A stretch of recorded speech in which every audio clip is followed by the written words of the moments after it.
I met Kat a year and a half ago, right? Or almost two, Yeah. 2 years ago at the Integrative Healthcare Symposium in New York. And she was very generous in sharing information.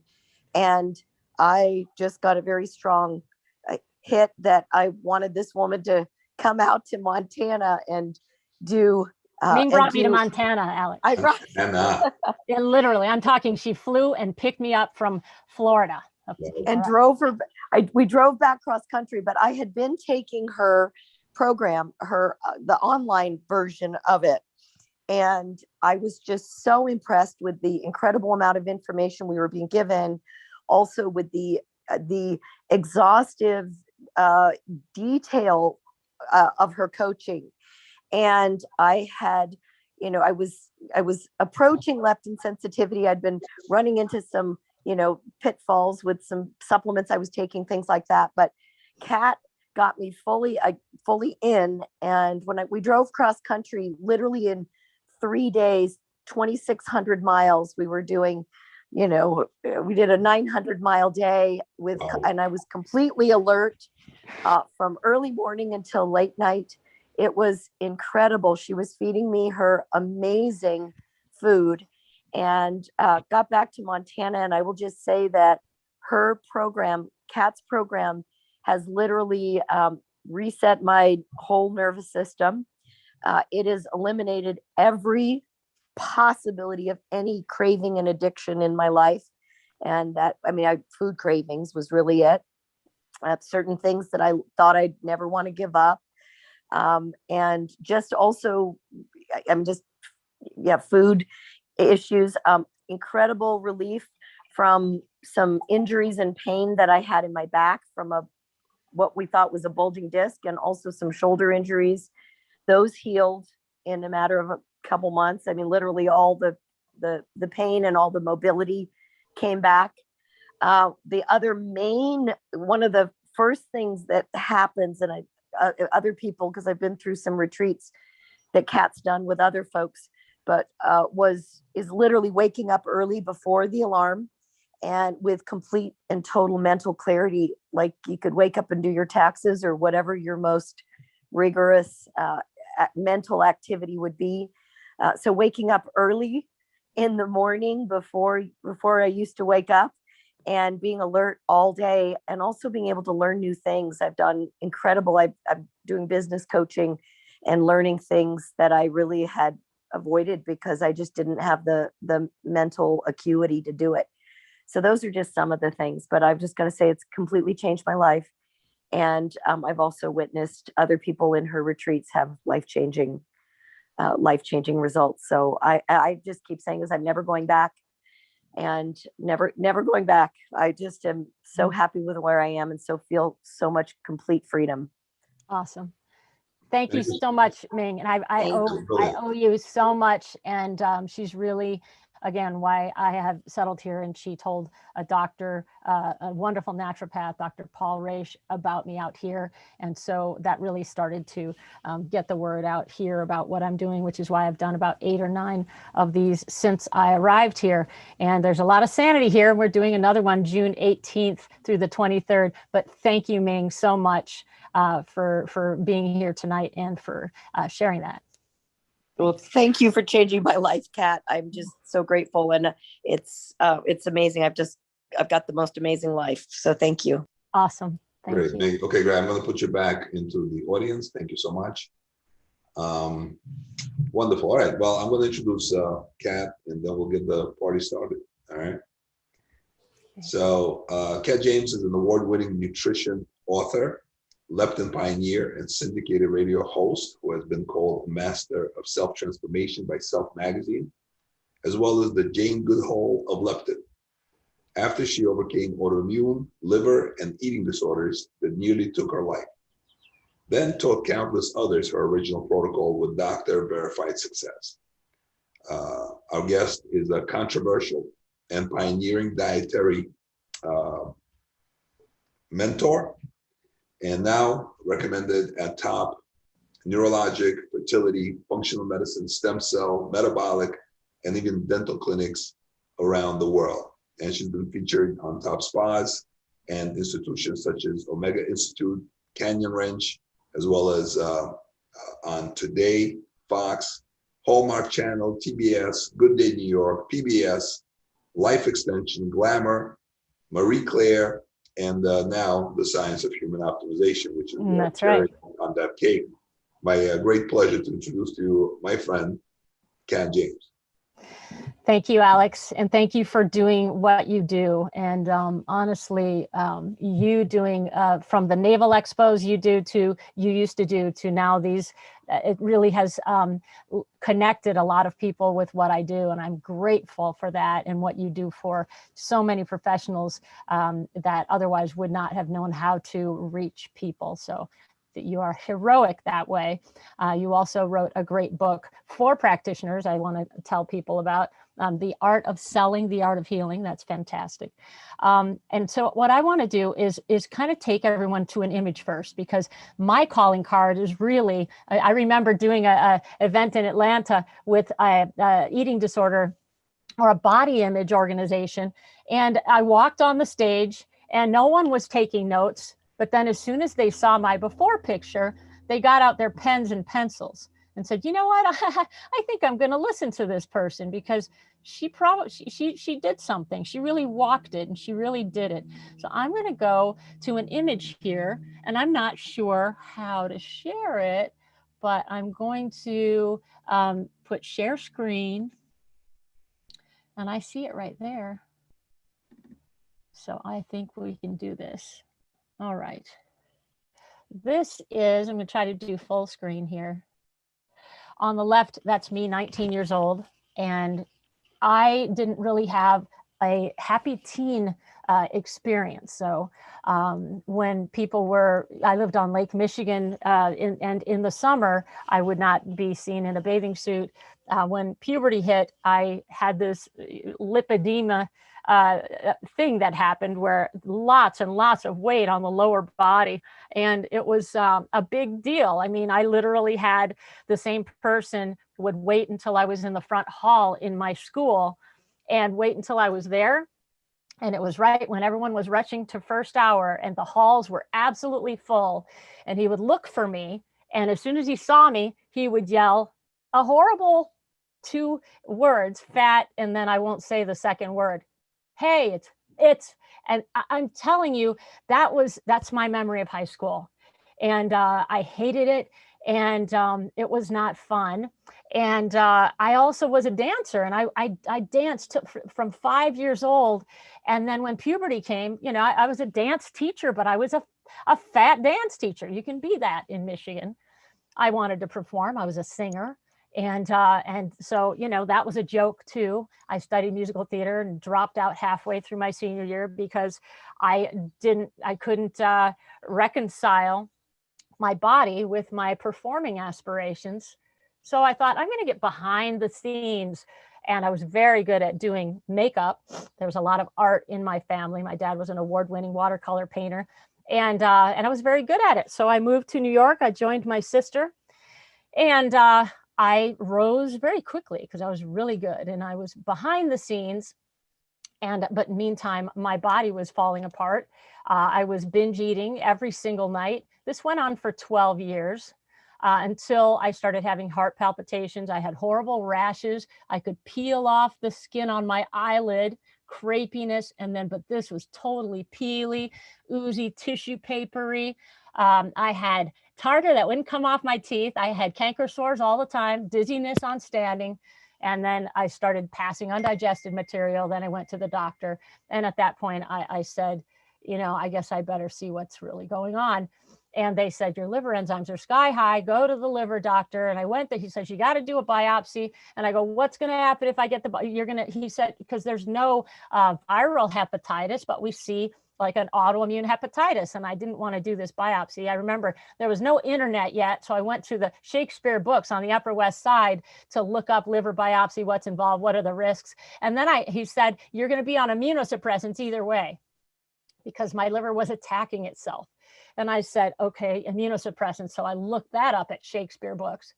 And it said, rarely works, causes depression. I was already, sometimes I'd be in bed for 3 days at a time, not even get out of bed. So I said, I'm going to die. I'm going to die. This is it. And then I remember walking from Shakespeare books saying, I'm not going to get this thing and I'm not going to take this immunosuppressant.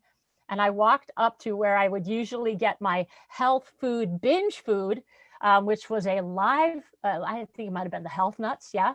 On the Upper West Side. It's still there. And I would get like raw desserts. That was a rationale that they were healthy. And I would get one supposedly for each day of the week. And of course I would sit down and eat them all in one sitting. And that's all I ever went to the health food store for, like whole grain, cookies, Barbara's cookies, or some kind of thing I could binge on with the rationale that it wasn't as bad for me. I know that a bunch of you out there can relate to that. And so I went to the book stand. They had this turnstile book thing. And I thought, I'm going to look up liver. I'm going to look up liver in the indexes. And they all said, take milk thistle, whey protein, alpha lipoic acid, danda, like that.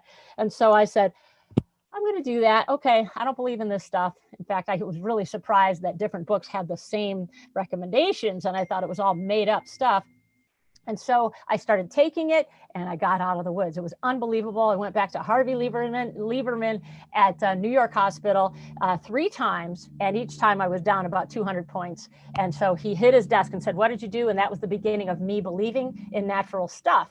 Now, one of the things I read about right after that, because I went back in the bookstore, I said, man, if there's something to this, I'm going to read everything that has to do with me. So I read The Sugar Blues, Why Am I So Tired? Why Am I Depressed? These are all titles of books, Caffeine Blues. And the thyroid one, Why Am I So Tired, said take L-tyrosine. So I was taking L-tyrosine and a kelp, things that had iodine.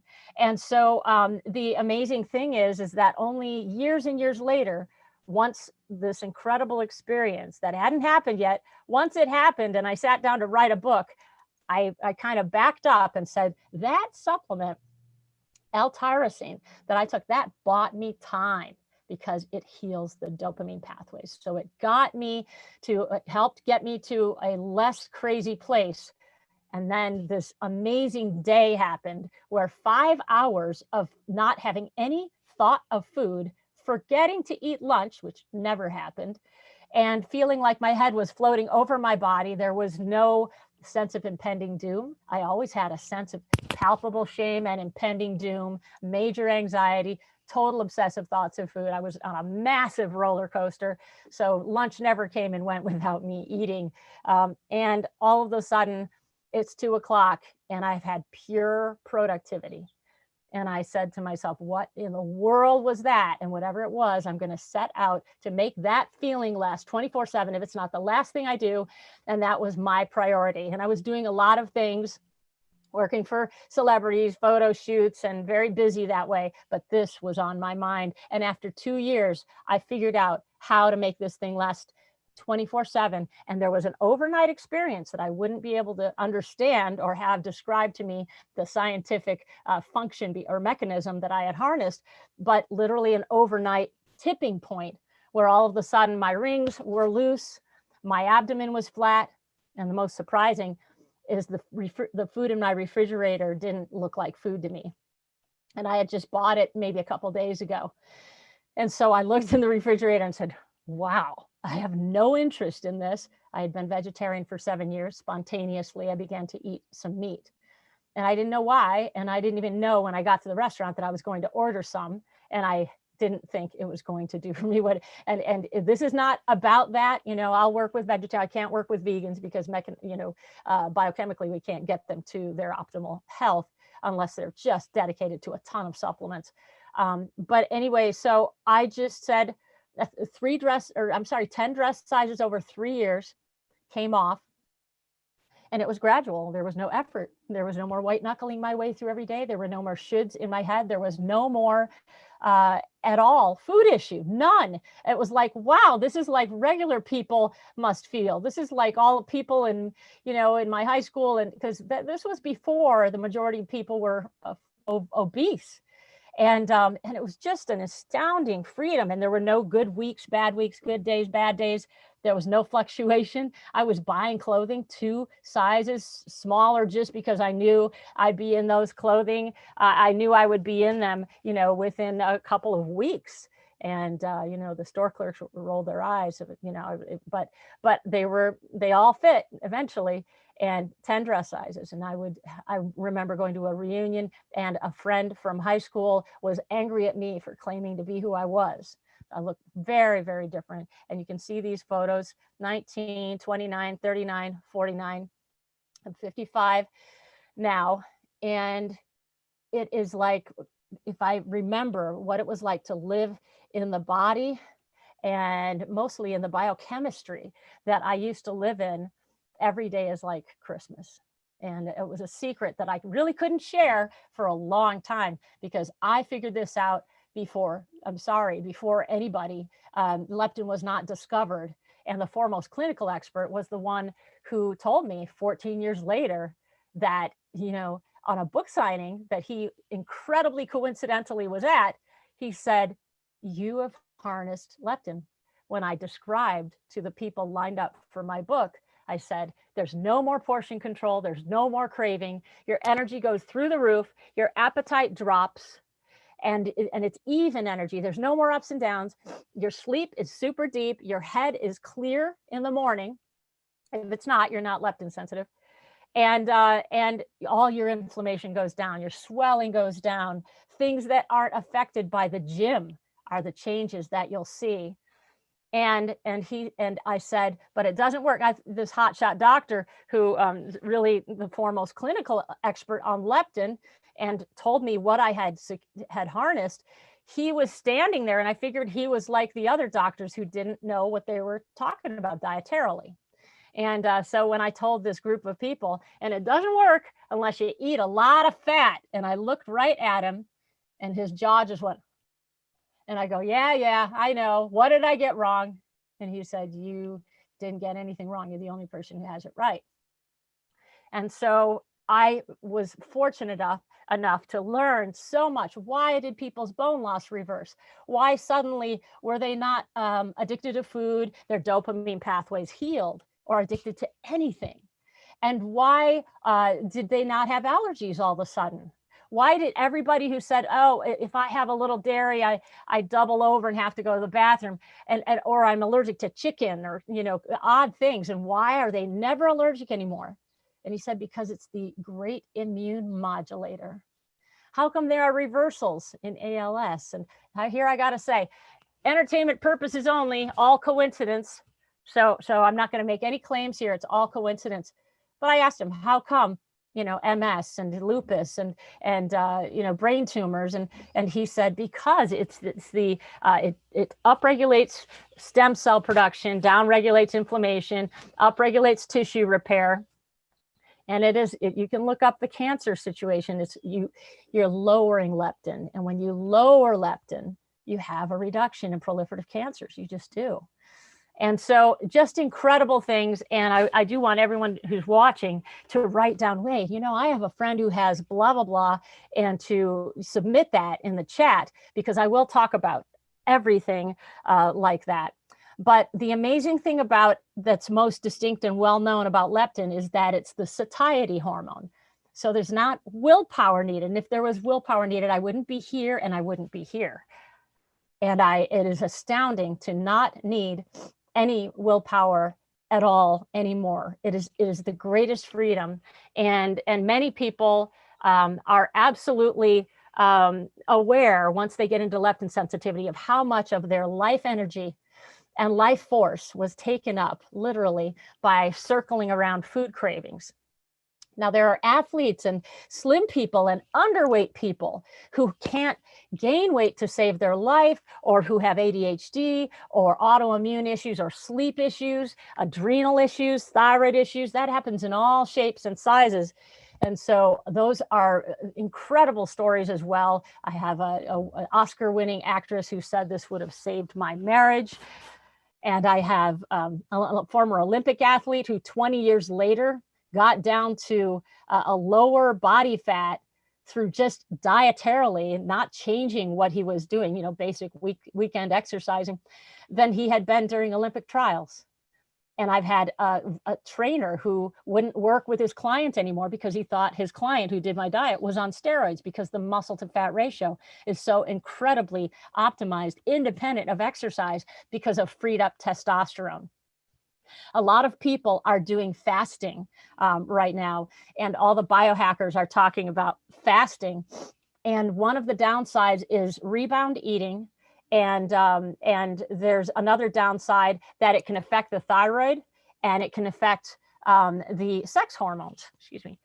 And so that's a big problem with fasting. It can harm the thymus gland. It can affect fertility. Now, if you want to become leptin sensitive, you're going to get every benefit of fasting: autophagy, mTOR suppression.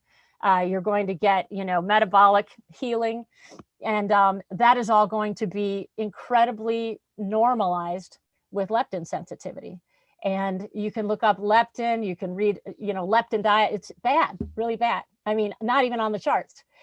There is no one in the world, and the foremost clinical expert, Dr. Ron Rosedale, will tell you this, that has lived along with people. This cannot be studied in a lab. And there's no way to understand what makes it happen and what interferes with it without seeing it in people. And so it is incredible, for example, to, after 6 years of living along with people who are transitioning, this is where the body stops using sugar as its primary fuel, which it's only supposed to be using in a famine. We're not supposed to be sugar burners. And even that paper that said glucose, is what the brain's best, it's not true at all. And that was a commissioned paper. And even in that paper, they said, oh, you can, do this without, but ketones are you don't have to wait to know. You can, like Ming and like Abby and Lisa, whom you'll hear from, it takes about 5 days really to understand, wait a minute, wow, this is a different fuel, because all of a sudden I am clear. And that's the word that people use, is clear. And so your primary fuel is going to be fat, but the body goes through a transition before it accepts fat as its primary fuel. So literally you have to run out of the liver's output of glycogen. And that takes about 72 hours from not just what most people think of as not eating sugar, because I got to tell you that in these decades that I've been living along with people, anyone who's ever said, well, I don't eat sugar anymore, I've found traces of sugar or things that turned to sugar that they were eating, even excess protein. And so if people have dabbled with keto, paleo, loopholes galore, and the people who have the compromised microbiome or metabolism are the ones who are bound to exploit the many, many loopholes, deal-breaking foods all over the place. There are no leptin-raising foods, and you don't want to raise leptin. And there's even a book on leptin by someone whom I pretty much thought and think is sort of brilliant, but he didn't get the dietary application. He wrote a book called Mastering Leptin, but the dietary application was a pure fail for anybody. And I don't even care what their metabolic thresholds are, if they're even a Tarzan type. And those are the people who can probably eat certain things that other people can't eat without spiking their leptin and insulin. And you spike leptin. This is a hormone circulating. It's made by white fat cells, but also some other things in the body.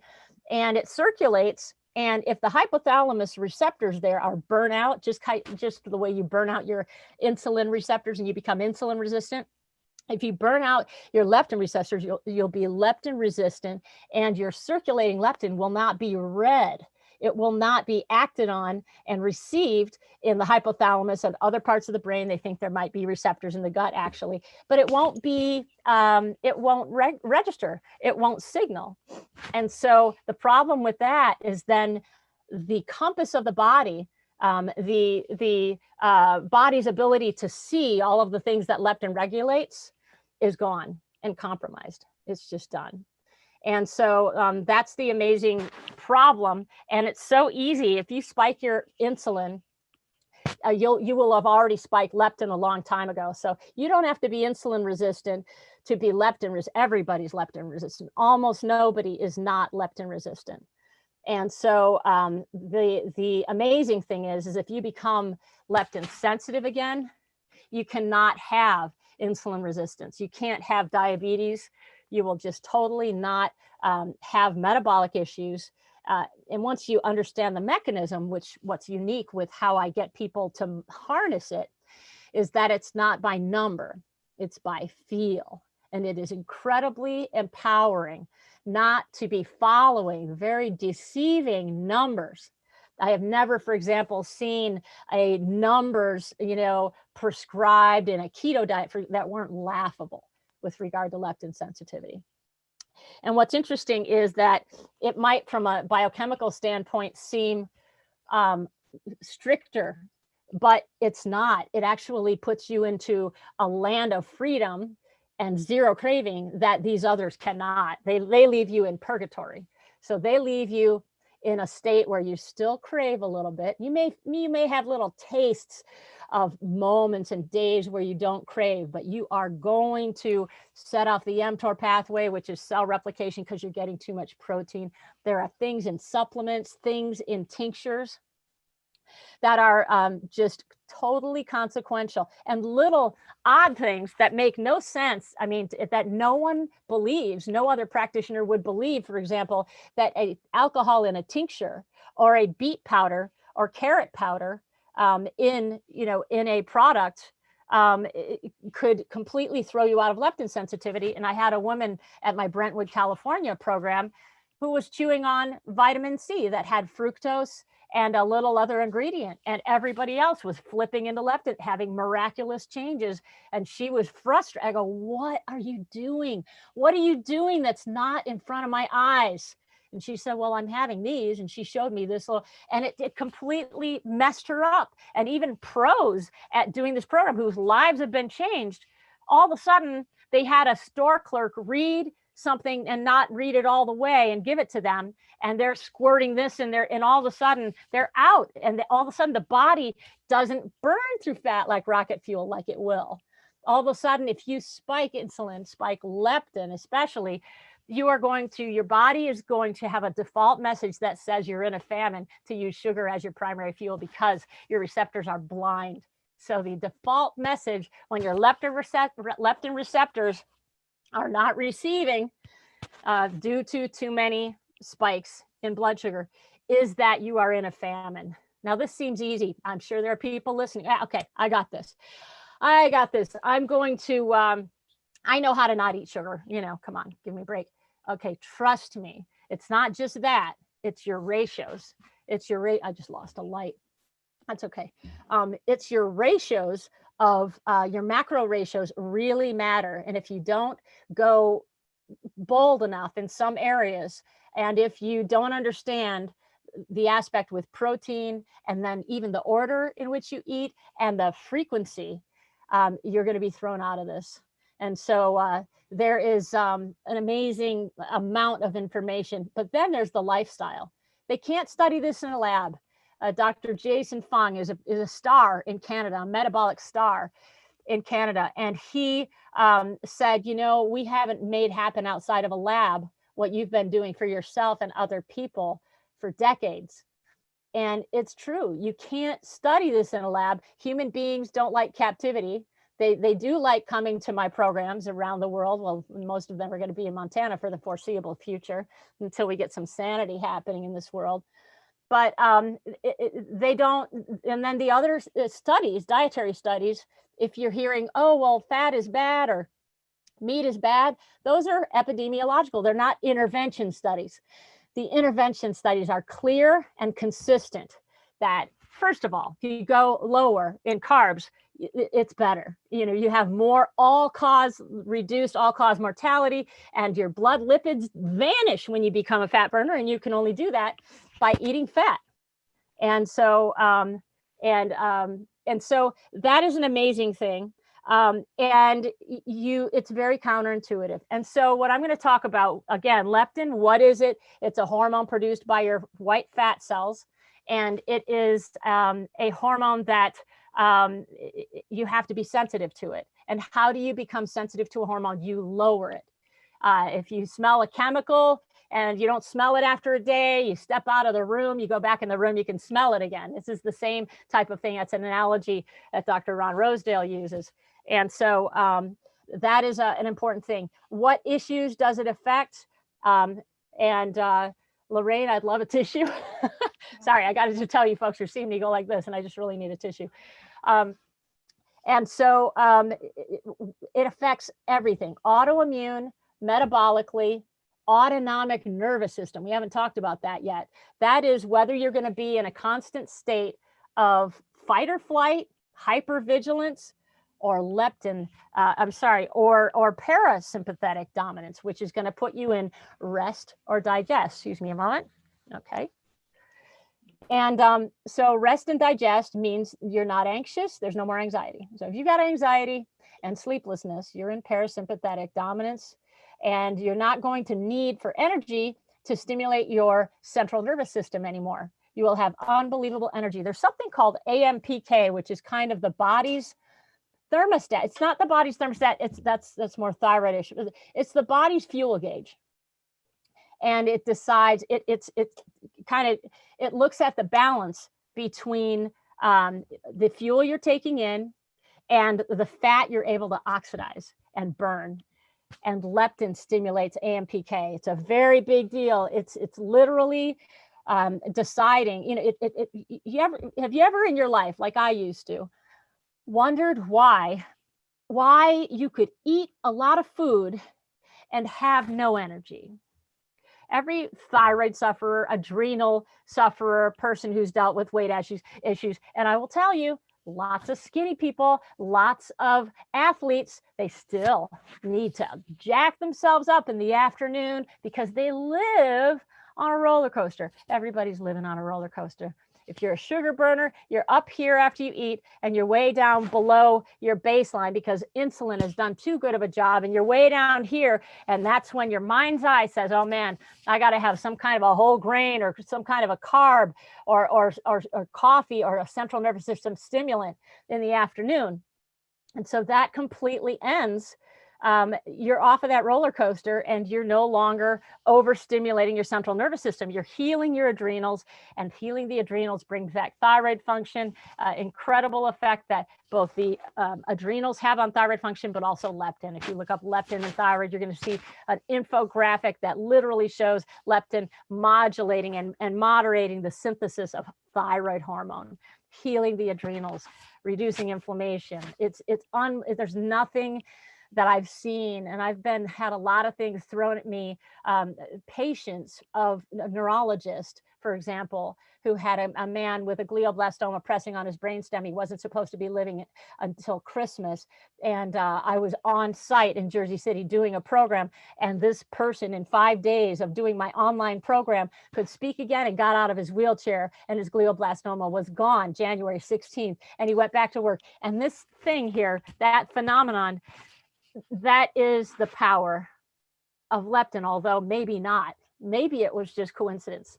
And so I had a doctor come to my program with MS, and literally in about 2 days, she didn't have MS symptoms. And Dr. Rosedale got on the phone with the whole group to tell her why it wasn't a fluke and why her medication was actually impeding her healing.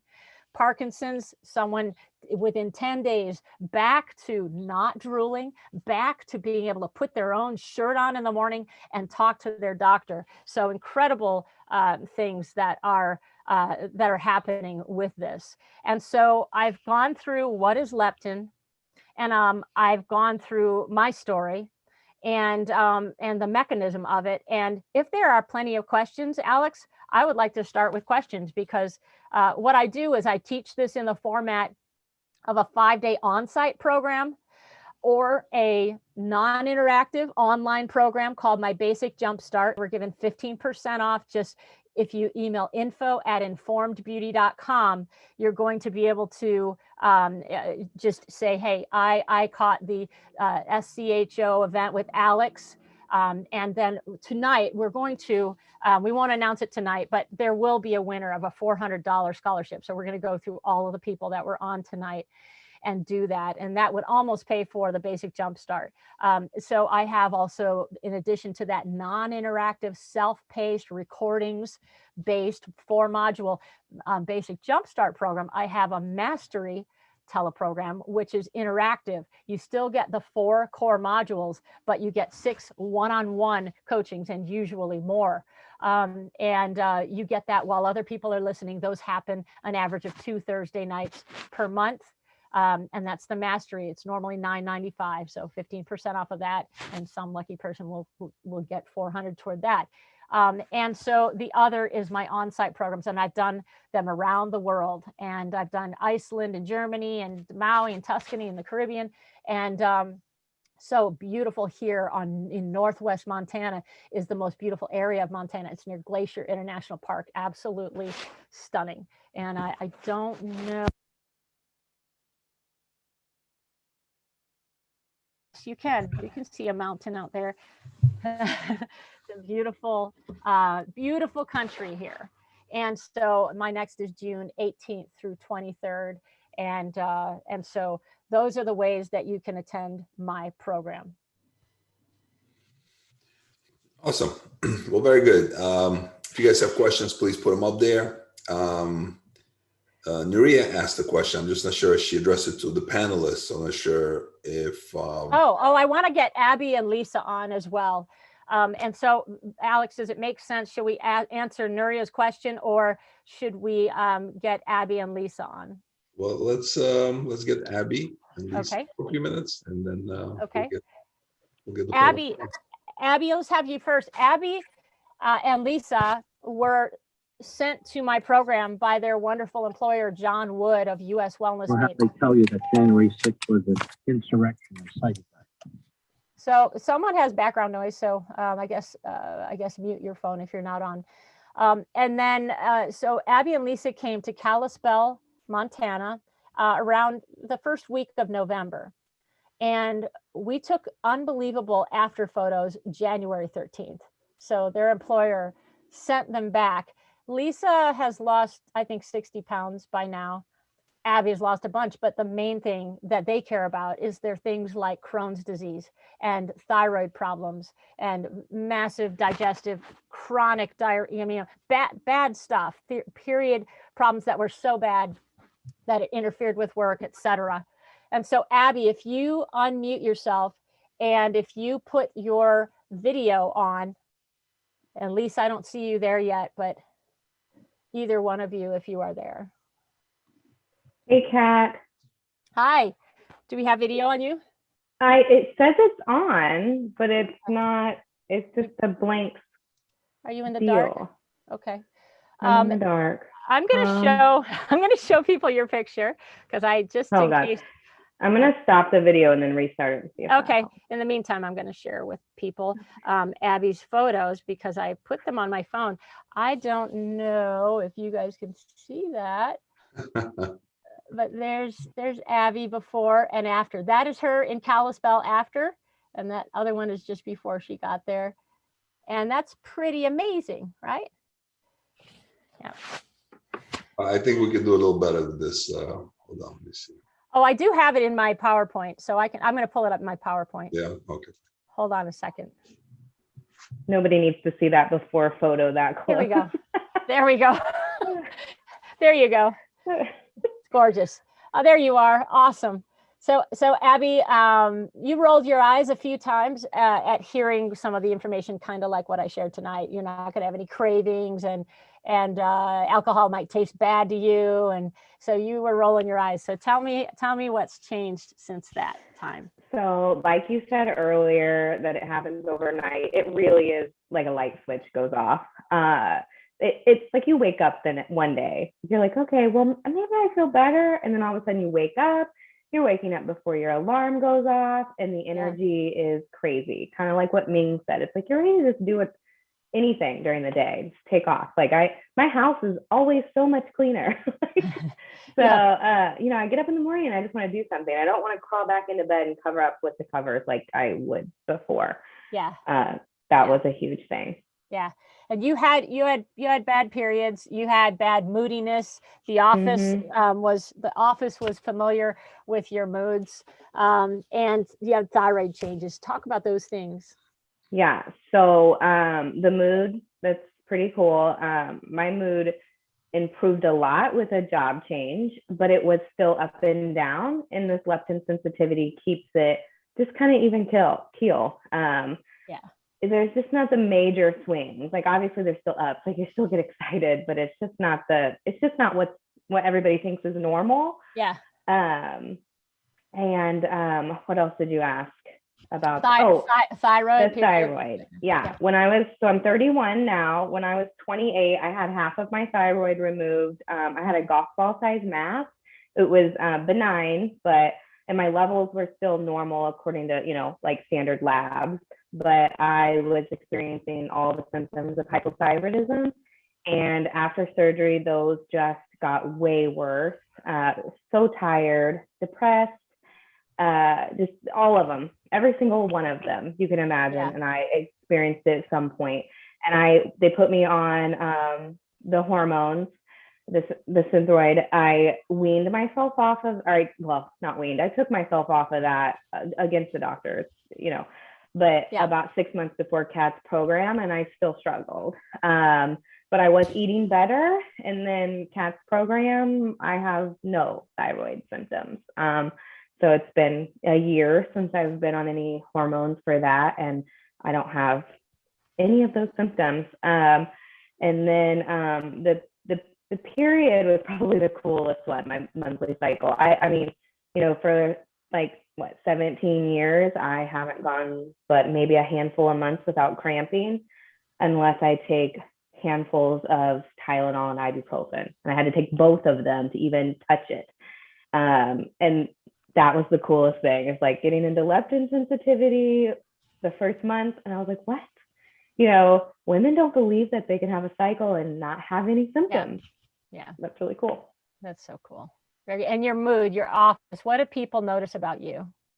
So my job now, it's more of I'm the energy level is way up, and they notice that. But my roommate, who I live with, one of the stories I like to tell is that I was making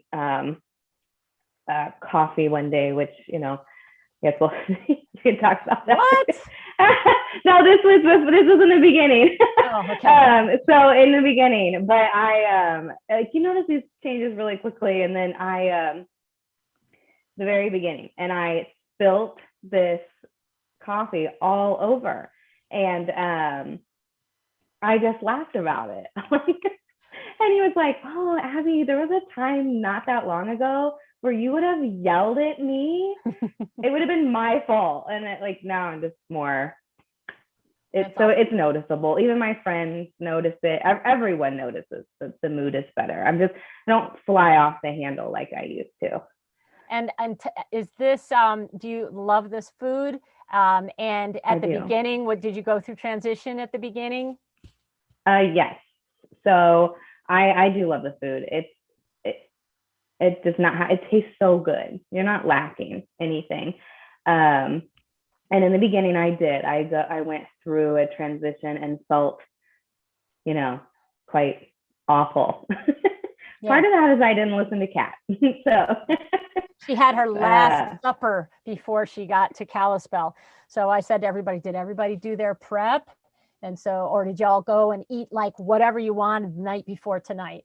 I go, because I want to predict who's going to be hurting the most today or tomorrow. I was hurting. And I said, yeah, Abby, you know what this means.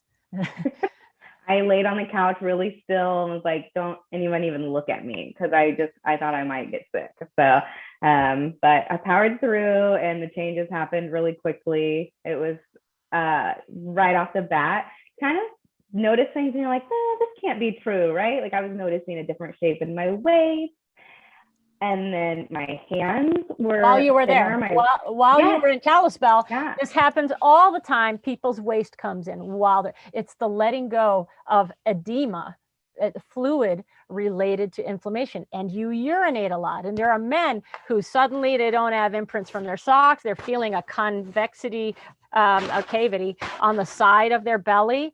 And everybody has where they see their face. And one woman at my Brentwood program kept on feeling her neck. She kept on feeling it. And she was the one who was doing the fructose vitamin C things and then stopped them, and just was almost in tears. But it happens fast. So people, when I first started doing this, I had a magazine editor come on one of my cruises, And she did an interview. She goes, let's sit down and do an interview for the magazine. I go, okay. She goes, Kat, really? Can people really transform in 3 days? And I go, yeah. Well, 5 days. I said, because they go home and they don't smell things the same. They don't taste things the same. And they're trying, tell me how you would answer that, Abby. Like, can people transform that much in a few days? Yeah, I did. And I know Lisa will attest to the same thing. For sure. I just said my waist changed. I could tell in my face and my neck. If you look at that before photo, that like crease in my neck is, that's the real deal. And I always have that prominent, but it's so much better. Yeah. So but yeah, you can change in 5 days, and then you don't want what you had before. Yeah. So you get physical changes, but then you're having this taste change as well. And yeah. And you actually tasted alcohol and it didn't taste good to you, and you didn't believe that would happen.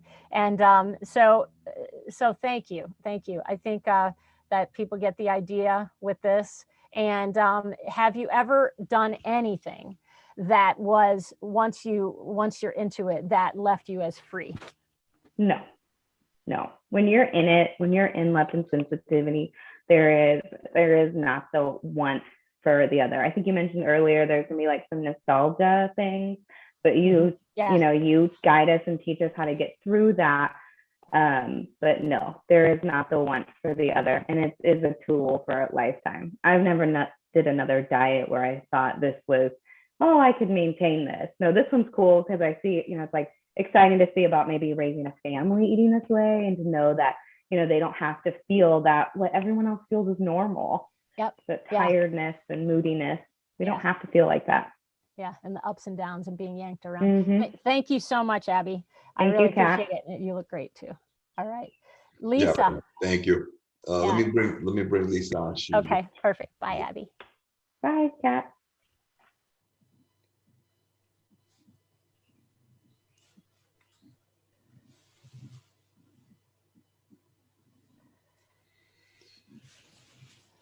I'm excited to see Lisa because I haven't laid eyes on her since maybe she's lost another 25 pounds.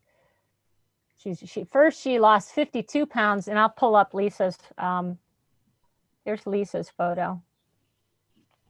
And that was a while ago. That was in January. She's done nothing except, you're upside down. Oh my God, you don't even look like you. Woo, that's amazing. Lisa, is there a way to turn your screen upside down so that you'll be right side up? Oh, unmute yourself, okay? Unmute. I've never seen this. Why is she upside down? Lisa, gosh, major pain, past abusive. She talks in her story about an abusive relationship made her gain 87 pounds. And she is she's probably 65 down by now. And that is, again, she came with Abby, and she is an employee at US Wellness Meats. And but she also had a really bad chronic diarrhea and Crohn's disease, thyroid storm, IBS, and I'm sure she will tell you many other things. But as far as mood, and the IBS is gone, that happened immediately. I have never known it not to ever not happen immediately. So digestion is unbelievably affected by leptin sensitivity. And then as far as, so her digestion, her thyroid was in trouble. So she had thyroid storm or overactive thyroid. They often irradiate some of the thyroid for what was happening to her, not happening. And just calm, deep sleep, and the weight, no craving, and the weight just falls off her. She has not strayed at all. And it is incredible. And Lisa, if you want to call my phone, if you hear us, call my phone. Now talk to us, because I got you on speaker and we hear you finally. Just if you can summarize the things that happened to you and what you want people to know. And obviously, I do this for a living. Obviously, I want people to come, but I'm telling you what, I gave up a way easier, more glamorous, easier living, folks. than to try and go through the 7 years writing my book and trying to be literally a lone voice in the wind for the first decade when it was crazy talk. What dietarily I stand for was crazy talk at the beginning of the fat-free era.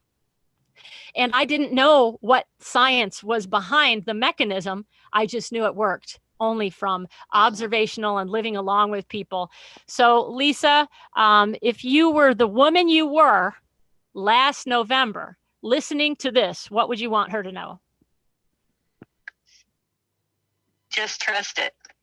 You'll never understand it, and you'll never believe it, and it'll never make sense until you do it. And if you're sick and tired of being sick and tired, and you have no energy, and you're just, do not stop. Just do what she says. It sounds harsh. It sounds unbelievable, but it's real. And when you get leptin sensitive and you get into the zone, oh my gosh, there is no feeling. There is no feeling better than that. And you can't even understand the best feeling you've ever had is what it is. It's the best feeling you've never had. Yeah. Yeah. And it is freeing. It is freeing because it shuts down the noises in your head. It shuts down the clutter. The inflammation is gone, and you don't even know how much that affects your brain until it's not there. You feel it in your joints, but when your mind is clearer and you can pay attention and you can retain information, and you're just on another level of energy, and you just don't even understand how awesome that is. I was thinking about, on the drive home today, I was thinking about this call, and I was like, I don't even have any heart palpitations anymore. They're gone from that nervous energy. Yeah. And the flutters and stuff. It's all gone because I have such a calm inside of me, and an energy and a confidence. And it just, I think years and years and years and years of anxiety and depression and caffeine induced energy and stress, and it just rattles your brain and gives you the jitters on the inside all the time. And you're always like, what do I got to do? What do I, and this and this and this. And it's clear. You don't have that anymore. Yeah. You just have this wonderful, calm energy. And you start paying attention even more because you found it and you want to keep it. Yep. And you want to find, because I kept having a hard time getting out, but then we found out it was because of my medications, or not the medications, the supplements. Right. A supplement or a flavor had something in it that I couldn't have. Well, I didn't know that. And then I'd ask her, and she's like, oh yeah, what's this? Well, from her tried and true and years of do and don't, she figured it out, thank God. So we can all benefit from it. And I really feel bad for you having to answer the same stupid questions over and over and over and over. But thank you for doing it, because I know I ask a lot of them. My pleasure. It doesn't get old for some reason. And yeah, it's pretty cool. And so describe the first thing you felt, what you went, in other words, what did you go through?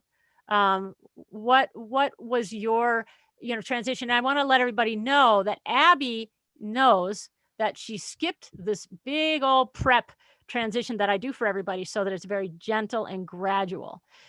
There are many aspects that get put into place before you actually execute this.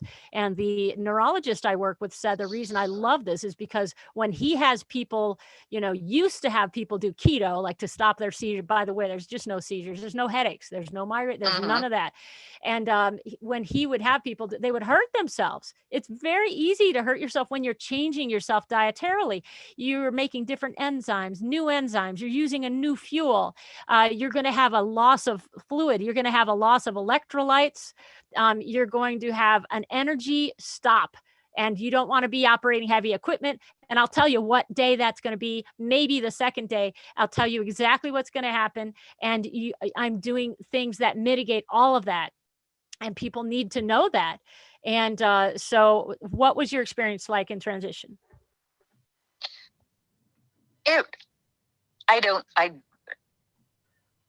the hardest part was believing it, because then you have to think, well, I can't eat that, can't eat this. But then when you feel better and the tired goes away, because it does, you're detoxing and you don't realize how you're detoxing, and you're taking that out and your body has to readjust. But once you readjusted, you just feel wonderful. So I agree, believing it, and believing that little teeny weeny things matter. So And they do. Your stomach used to feel like rocks for how long? Years and years and years.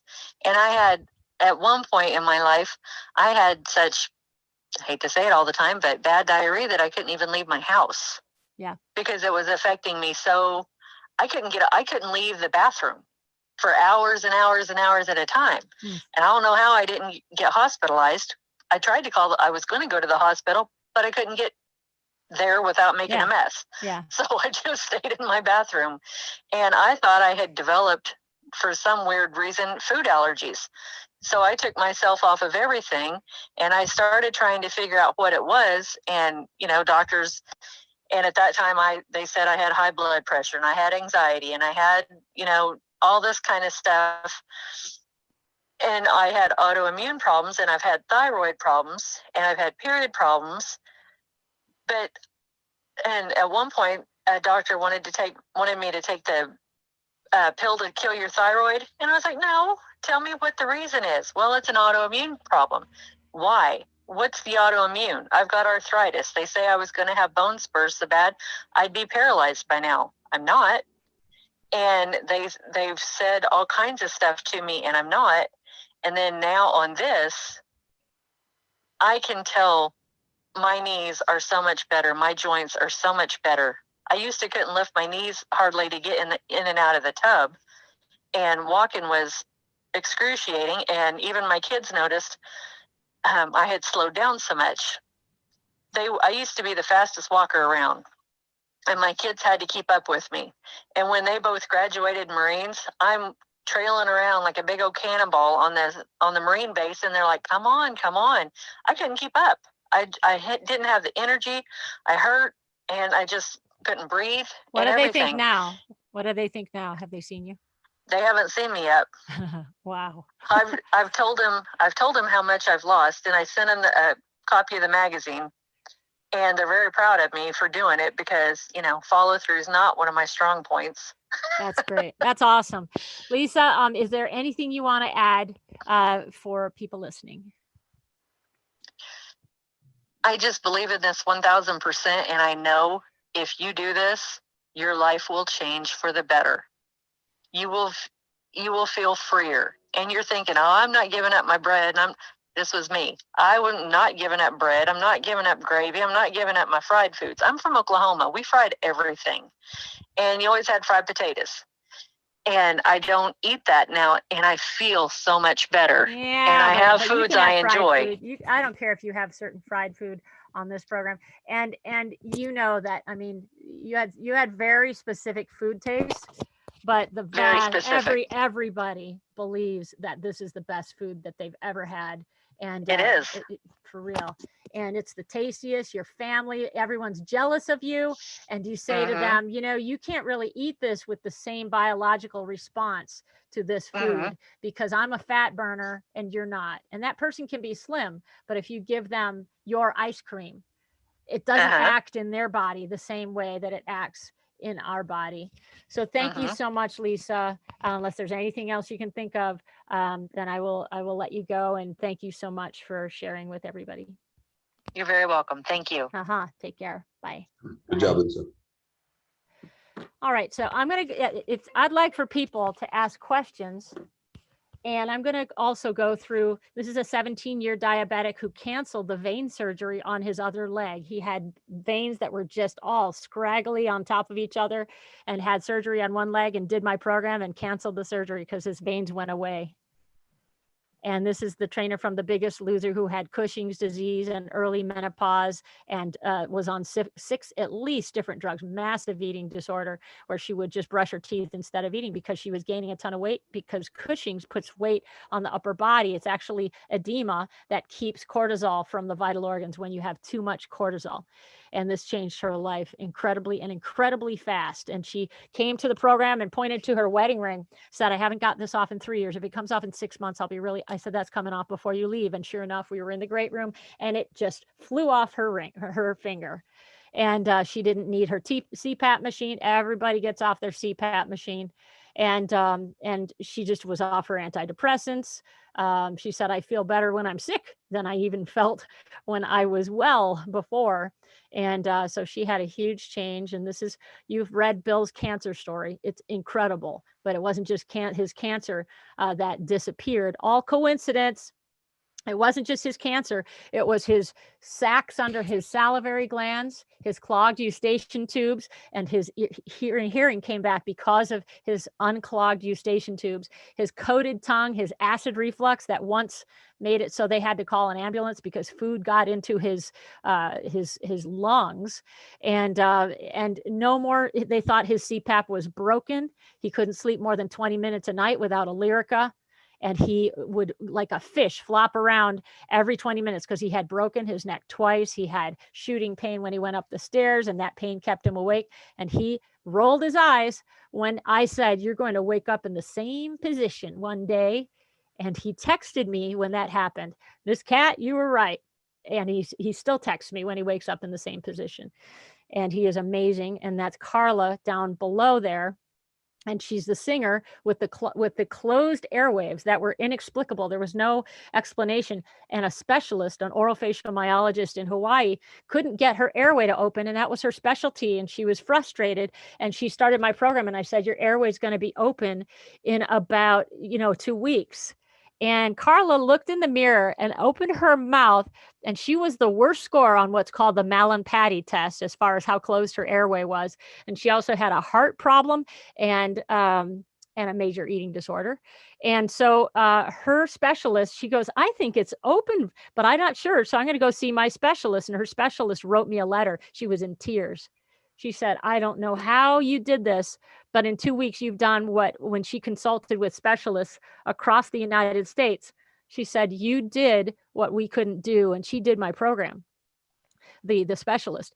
And Carla is a dear, close friend of mine now. She hosted a program after that in Hawaii, and her sister was reprimanded by her doctor, who was angry that all her numbers, her thyroid numbers and her heart numbers, were close to normal within 1 week. And her doctor said, what are you doing? And she said, I'm doing this thing. And you're eating what? And she said, well, all the drugs you put me on never did this. So why are you yelling at me? And 3 people at that program, I got them to change to a doctor who knew about my program in Hawaii. And then her father, this woman, Carla's father, 94-year-old, never to be out of bed again, stage 4 kidney, stage 4 kidney disease. And it reversed, and he got out of it. They didn't think he was going to walk in. Unfortunately, when he finally took a walk, it was to the corner to get some coffee. But this is an amazing thing to have a reversal for a 94-year-old man. This is the woman who hosted the Hawaii program, and she's over there on the left on the first day. We did 2 in a row. So we did 10 days, and she didn't know me from Adam. And I said, why don't you come for the first night when I talk about like what I'm talking about to you guys, what leptin is and what it's about. And she says, honey, to her husband, I want to do this. And so she did the program. And by the end, she says, I'm running up the stairs, and she put her wedding ring on. And her husband is just mind blown at the changes in 10 days. And these are the types of programs. And everyone in here, far left, internal bag, gastroparesis of sorts, and all the inflammation went away. She came for her daughter, though, who was the second person from the left. And that daughter says, I can only live my life this way. And she no longer has an eating disorder and has lived this way since about 2002. And the standing woman, while we were at the program, she could see her shin again. And she didn't have an imprint anymore, which is sort of a sign of a congestive heart failure when you leave an imprint in your leg. And she wound up helping me for 5 years, and as did the woman on the far end who had a massive eating disorder and just wanted to help because it was the only thing that stopped her eating disorder. And she had a eating disorder written up in a magazine story, so she made her story public, of chewing and spitting, and incredible anorexia. And she started to get meat on her bones, and her husband says, "Oh my gosh, I've never seen anything like that." She has quite a story. And so just making sure that I didn't forget any. This one is a hypervigilance. They had her on 12 different drugs. They couldn't understand why her heart rate was so fast. I said, "I think you've got Wilson's, because that's a thyroid reaction to hypervigilance." And she said, she's an anesthesiologist, and didn't even tell me that she had lost 105 pounds. I just tend to reach out to my alumni and say, "Hey, do you need a refresher? Do you need it?" And she goes, "I've been meaning to tell you, I've lost 105 pounds and I'm the #1 anesthesiologist in this group of hospitals now. And I left my husband, and I had a woman who did my program cut her wedding ring off after the first 50 pounds. I mean, and say thank you." I'm like, "Ooh, just don't do anything prematurely." And this woman, my dear friend Brittany, no more eating disorder, and she had she used to fast and she used to starve herself, and that leads to eating disorders, by the way. And so watch out for fasting. If you're not like a Tarzan type, the rodent studies show rebound eating, and the rodent studies show that the meal after a skipped meal can have a drug-like effect. So it can start to burn out your dopamine pathways, or give you a dopamine spike after a skip meal. Why do people skip meals? Because they want to have autophagy, which is the body eating up of its dead proteins. Well, autophagy is upregulated the minute your hypothalamus receptors for leptin read leptin again. And they want, and it's going to harm very much very potentially your fertility, your thyroid when you fast. So watch out, and watch out for your thymus gland, and just fertility, and the testosterone. So let's see if I can. This is 87 pounds, and that's the 4-year-old who just lost all of his what was thought to be baby fat, but it was all elevated cortisol. It was all inflammation, and he stopped hitting his parents, and his head to toe rash was gone. And she was 87 pounds down by the time they came to the London to Scotland program. And the husband did this too, and just no more ADHD, no more putting his head down on the desk in the afternoon and needing to drink coffee or sugar in order to keep his energy up. His life was totally changed. And this, of course, is from a long time ago. And she had a heart attack in 2009, right around when that left photo was taken. And then literally between November or Thanksgiving, because I remember she started this a few days before Thanksgiving. I go, "You sure you want to start right before?" She goes, "Nope." She said, "I do." She said, "God gave me this phone call from you, and you called on my favorite number. So I'm going to do every single thing that you say." And within that photo there was taken in March. But by the end of January, her doctor said, "This disease, this pericarditis that we gave you this drug for 4 months, that wasn't even affected by it, is done. It's gone. And your osteopenia has been reversed." So her bone loss was reversed. And this happens because when you're in leptin sensitivity, the body no longer uses the protein in your bones to keep blood sugar levels up at night. So the body, as a sugar burner, will use the sugar from the protein in your bones to keep your blood sugar levels up at night. It's a myth that we don't need our primary fuel while we're sleeping. And so that's her before and after. I used to think that was health food that would put me in a coma. And that's my before and after. And this is what happened after I lost all my weight. I became one of the most quoted and visible beauty experts of the 90s. I gave all that up. I worked with Sarah Jessica and Kate Hudson and Martha Stewart and all of that. And none of that is any good. It's not. And people are like, "Do you still do celebrity?" Who cares? Who cares? Who cares? Who cares about celebrity? Who cares? I just want to save people's life and fix people.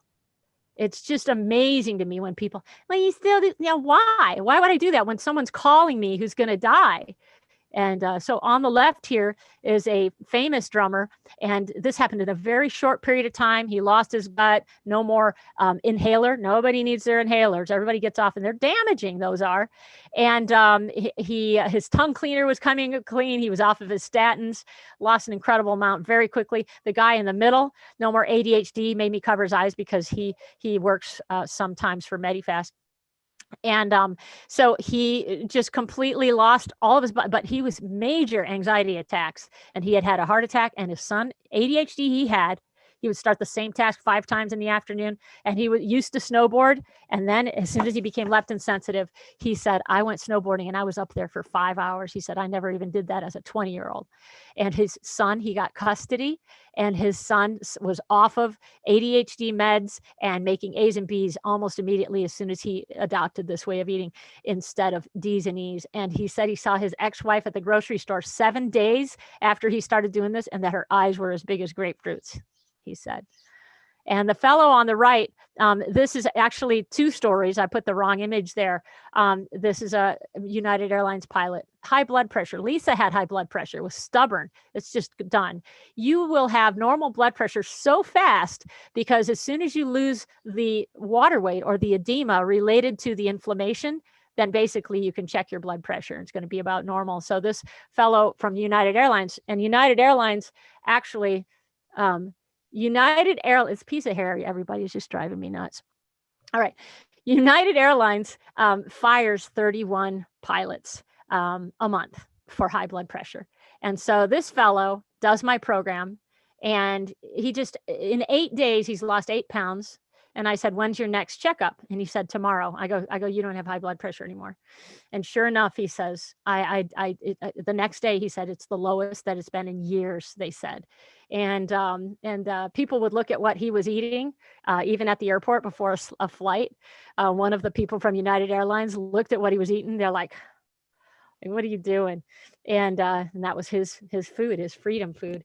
And the fellow on the right had a very rare digestive problem. And he couldn't eat after 2 o'clock. He had messed up his digestive system through a drug addiction in the previous years. And he no longer had that addiction, but he couldn't eat. It was so painful after 2 o'clock. It was a kind of reflux, and they put him on antacids for life, and he just couldn't do it. And so he starts my program, and literally 2 days in, for the first time, literally in the last, decade or so, he was digesting, and he digested dinner. He couldn't eat after 2 o'clock because anything he ate, it wouldn't go through, and totally changed his life. So that's that. And if there are any questions, then if you have questions, you can also email me info@informedbeauty.com. And once again, 15% off of any of those programs, the non-interactive or the interactive, those 2 online ones, and then of course the in-person program. And so Alex, if you see any questions there, I will answer them. Well, let's start with the fact that you take people off of coffee, from what I gather. What's the problem with coffee, Kat James? Coffee releases 2 stress hormones that also release sugar from the liver into the bloodstream, so that which goes to the large muscle groups so that you can escape the saber-toothed tiger. It blocks mineral absorption. It lowers DHEA, which is the feel-good youth hormone, elevation of cortisol. And if you're metabolically, even slightly metabolically challenged, it acts differently than it does in a Tarzan type, but it tires out the central nervous system. It massively dehydrates you. But again, blocking the mineral absorption almost guarantees bone problem. But there's also urinary tract and prostate problems that are worsened by coffee. And that kind of stimulation of the central nervous system, it's a drug. It's a serious drug. And when you do it, you're going to need more and more. And then you're going to hit a wall. But it is a self-imposed stress event. In this day and age, do we really need reasons to add stress events to our life and release cortisol and adrenaline? And those things, again, they pump sugar into the bloodstream to literally escape what this perceived danger is. I would save that because that perceived danger is probably coming. All right. So coffee is off the list. What about So the sugar in the bloodstream spikes insulin and definitely affects leptin. And there's just no leptin sensitivity with that. And I'm going to say it's not ripping people off of coffee so that they have to suffer in the morning. I do nothing that requires ongoing suffering. So I wouldn't be here. I wouldn't have quit my 2 amazing jobs if that was the case, because I was a massive coffee drinker, and your body reacts differently to it, and you'd be amazed at how sensitive. I could just bottomless pit coffee drinking at a brunch. Oh, fill it up, and then my body, wow! It's like all of a sudden it rejects it and rejects other things that you think you can't live without. I was a regular wine drinker and major alcohol during my eating disorder. And it is astounding what it suddenly does for you, because it heals the dopamine pathways, turns addiction into motivation, and changes how you taste things and changes your microbiome. So the messages from your microbiome to your brain through this communication system is completely different. And you crave, you do not, your bacteria and fungus are not dominating your food desires. All right. So you recommend not drinking coffee at all ever for any occasion, just off of coffee completely, right? Well, I got to tell you again, no one who flips thinks about it or wants it. So there is no, oh, I just really wanted it this time or whatever. And you go, wow, I don't feel that incredible. It's a different kind of energy that all of a sudden happens when you're left. It's sudden and it's very clear and amazing, and you don't have to wait for it to happen. And it's an even energy. It's totally different than an overstimulated central nervous system hit. All right. Nuria wants to know, what about heart mitral valve issues? Does it get better with leptin sensitivity? So if you have something congenital, certainly something genetic, so this changes genetic expression, it upregulates stem cell activation and tissue repair. And so it's going to deepen your deep wave sleep. What are the gateways? These are the gateways to healing. And so you're going to be the best that you can be. And I feel it's a major, it's a prerequisite. And we saw, if you don't mind me sharing, Nuria, the incredible change in your ability to communicate, with this program from, I think you shared this on my radio show. I think you might've even shared it, with before, but stuttering and having a, mind going in circles to suddenly being all there and being perceptibly from everybody just different. And that happens just to most people that are having any issues with mental clarity or brain fog or just not functioning the way that they did. Fabulous. Okay. What about protein, and how many times a day would you break up your meals into? Is it still 3? No snacks? It doesn't matter. And so it's irrelevant. It's irrelevant. Kat, what do you eat for breakfast? It's irrelevant. You're going to mess yourself up. You got to do it all the way. Can't do it part way, because you're going to be in what I call dietary purgatory. And if you act like a fat burner by doing this thing, but something else is not right, it's going to be, it's bad. And everything's individualized. My threshold for spiking is different than another person's, because our heredity and our frequency and severity of past blood sugar spikes and how our life was, in the first half of our life really makes it different. So there's a big customization. Everybody's going to learn their magic number, and they're going to learn, and they're going to learn. Some people are going to prefer to do certain things in between, and some are not, but there is a limit at which point you don't want to allow your brain to perceive a famine. And as far as protein, that's individualized for everyone.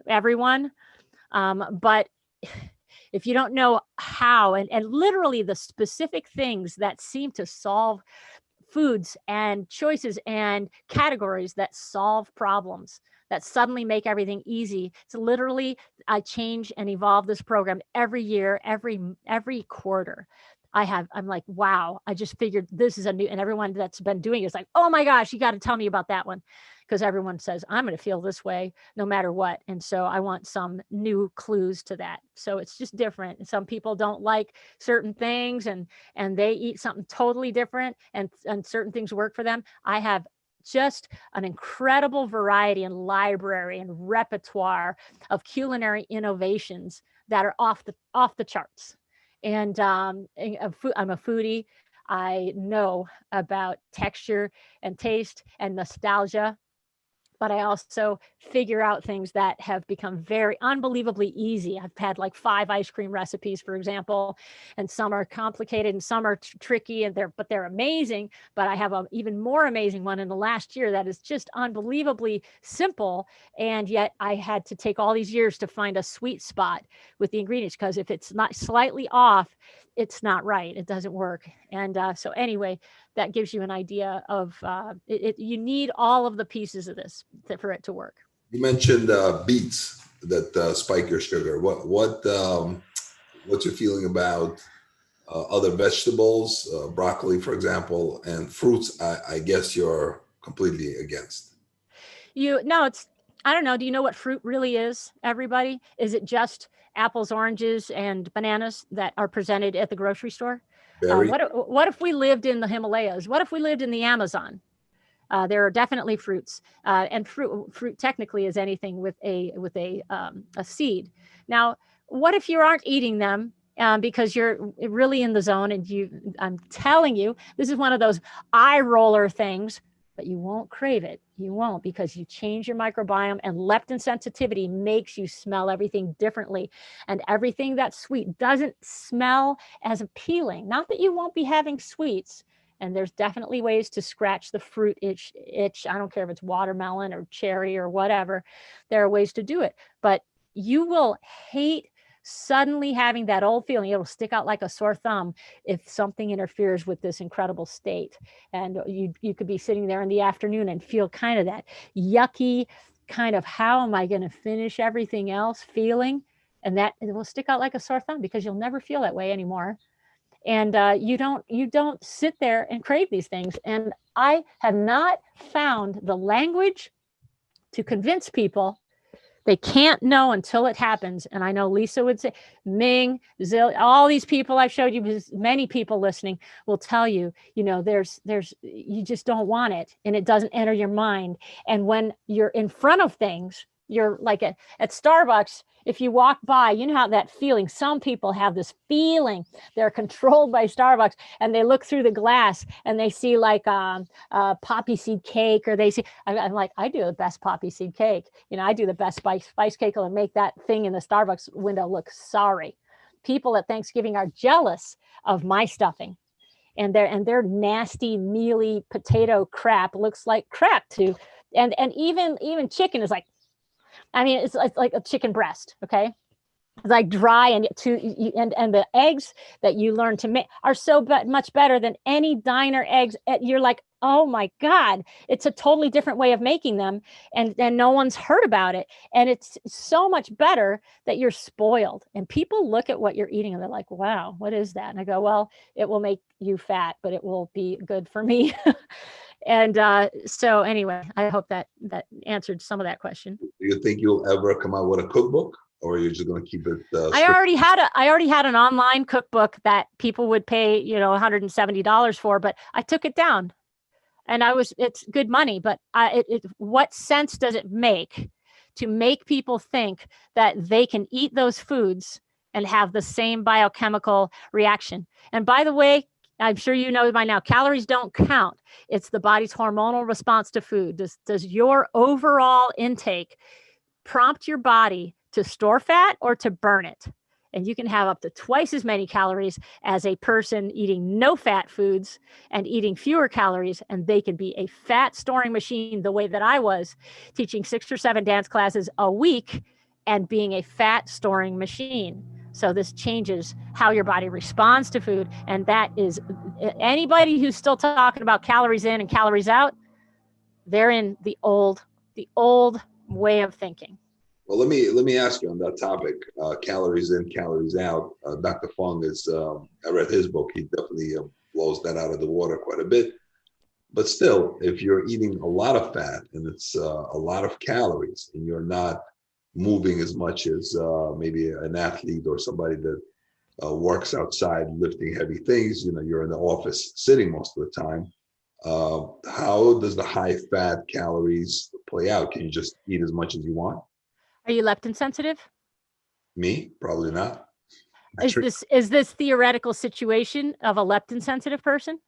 Yeah, sure. Yeah. So this 1984 Olympian, just doing weekend, little tennis on the weekend, etc., calls me and is crying. Mike Mumford. He calls me and he's crying and he says, I have less fat and more muscle. And this is why the trainer fired the guy who was doing 2 workouts a week instead of 5 to 6. And the trainer wouldn't work with him because he said, you're on steroids.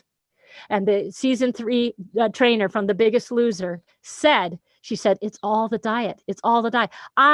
During 7 years of writing my book, my rear end shrank while I was sitting on my ass. Sorry, everybody. While I was, while before I was teaching 6 or 7 dance classes a week. It's not true. The exercise thing is only true if you're a sugar burner. It's not true if you're a fat burner, and you will retain your muscle more. And if you lose weight with a low fat diet, I don't care if you're a runner, you're going to lose muscle. If you want more muscle, you're going to be leptin sensitive because it frees up testosterone, and you will have a massive change in muscle to fat ratio independent of exercise. It's unbelievable. Guys, if you have a question that you'd like to ask or a topic you'd like to bring up, please feel free. Put that down in the chat box or the question and answer. We'll have Kat address it. But meanwhile, we'll ask my questions because we're here. So as far as protein, you have a favorite? You prefer beef over fish, over lamb, over chicken, or you don't care? So it depends. Do you want nutrient density? Nutrient density is good. Okay. So if you want nutrient density and you're not squeamish about organ meats, that's where you're going to go. Beef has more nutrient density than pork or chicken, but I like variety, So you get variety, but you see things differently, and you're going to do a different kind of pork. You're going to do a different kind of beef. You're going to do a different kind of chicken. You're going to buy a different kind of ham. You're going to buy, all these things are going to be optimized and amazing for, the ratios and the specifications that you need. And it's no longer about any willpower. It's just about logistics. It's just about, I'm going to stock up on that because that's the one that doesn't have this, and this is great. And and I get to tell everyone the brands, just get that one because I checked all the other ones and they have this, and that company just did this. I do that kind of work for people. And and the less cooked it is, the more you're going to utilize. So, I grew up on medium well, and it's pro-cancer, and the body doesn't convert the protein to the amino acids that it needs. We are all chronically deficient in that. And so B6 is needed to convert all that stuff. But if it's not overcooked, that's great. Now, we have a thing where some billionaire maniac is going to try to interfere with ranchers, and he turns a blind eye to industrialized farming into GMOs. And is going to try to digitize. He's doing it right now. Look at Portland. Look at what they're trying to do. Look at some of the grade schools that they're wiping out 50% of the real thing. Meat is unbelievable. The fat is more important, though, in it. And that has, you've got your choline for your brain, and you've got your cholesterol, which is the precursor to your sex hormones, your joy of life, your libido. You've got your all sorts of different things, your B vitamins, B6, your absorbable zinc, and the right grass fed is going to give you a non-inflammatory fat, whereas impossible foods or fake meat is going to give you high linoleic acid, and linoleic acid hastens death. hastens degenerative disease, linoleic acid, and that's in vegetable fats. So a lot of vegetable fats have linoleic acid. Your lard and your beef tallow from grass-fed, amazing. And a rodent study on calorie-restricted mice. The calorie-restricted mice ate lard, and then they had olive oil, and then they had like soybean oil. And which ones live the longest? The ones on lard. Animal fat from correctly raised, and correctly raising them. You got to spread this, everybody. We're in trouble if you don't. You've got to say that regenerative farming and grazing roaming animals. And yes, it's possible. And there people are doing it. And the amount of people who have changed to that is incredible. Look at the TED Talk from Alan Savory. That is what is the greatest carbon sink aside from the ocean. And so it is needed to get our soil back, our root systems, to need much less irrigation. You have to have roaming cows. They make the soil. We don't have soil diversity.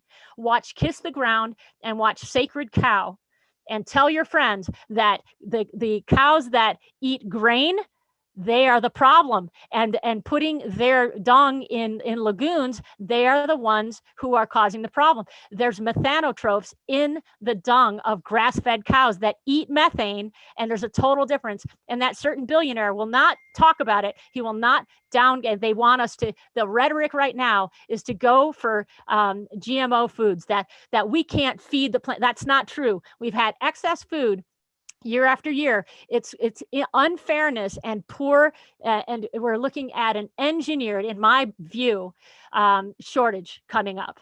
And if you believe everything in the news, you got to think twice. Look deeply. Read Mercola.com. Look at some Mike Adams, but read Mercola.com, and you will understand that there's some things that have been engineered here and to foment a crisis. What would you say is the biggest hesitation for people before they decide to do your program? The biggest hesitation, well, I can't have coffee, I'm not going to do it, or can't have wine, I'm not going to do it. And I'm telling you, and people say, well, all right, I'm going to do it, I'll give it 6 months. And I go, no, give it a week and a half. If you don't know it's not the best thing that you've ever done, then you'll know. You don't have to wait for this. And it's not like craving. I wouldn't have made it. And that's why I quit everything, because there's no craving. There's none. And it's something most people have never even imagined or felt. I mean, I have a 62-year-old woman that says, it's like I have a secret and I feel beautiful for the first time. And it is like a secret, because nobody really knows how to do this. It can't be found out in a lab. Just like Jason Fung said, we can't make it happen outside of a lab. I live along with people, and I note what interferes. I'll never forget, when I had a homeopath come and she gave her stuff to everybody, and that was the day, on day 4, everyone was like free. And all of a sudden they're coming up to me one at a time. I'm kind of tired. Yeah, because you did that alcohol spray. It's amazing, but you don't crave what you're not having. You don't miss anything. That's what you can't believe until you experience it. Lisa wants you to talk about how you help clear up autoimmune problems. Yeah. So leptin is just an immune modulator. And when you are spiking your insulin and leptin, the receptors in the hypothalamus aren't reading leptin. And all of a sudden, your old allergies are there. But like a light switch, when you regain sensitivity to leptin, and generally that's the third or fourth day of doing things perfectly.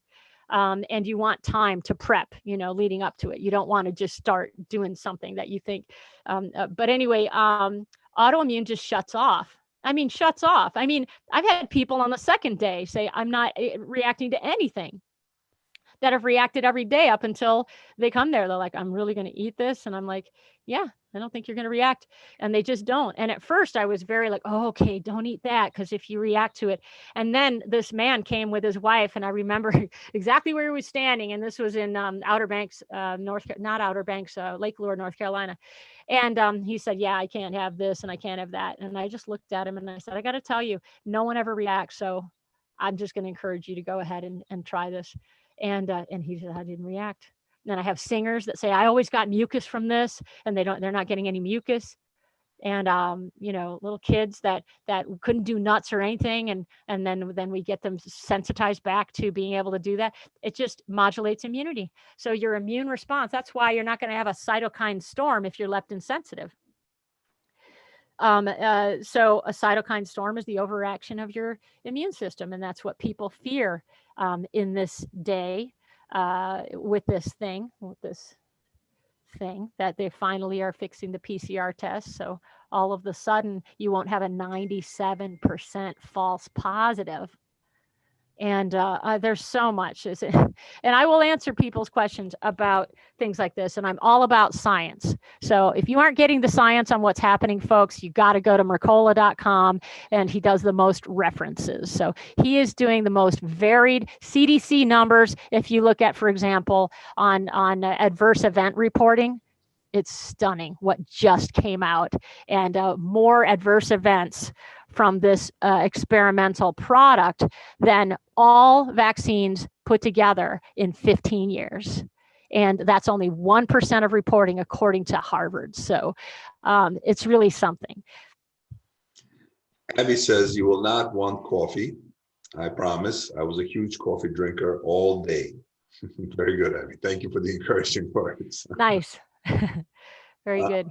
Well, Kat, we have a few more minutes, but I just want to say, I mean, I met really some remarkable people along my travels.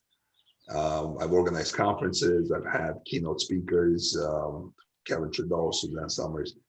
And I think you are just one of these people that have grabbed onto something that made a transformation in your life. And you could have just, did your thing and ate your way and still did makeup for famous people. I had a singing career, Alex. So I was singing jingles and one-woman shows. You could have been a star. We could have been watching you on TV and YouTube.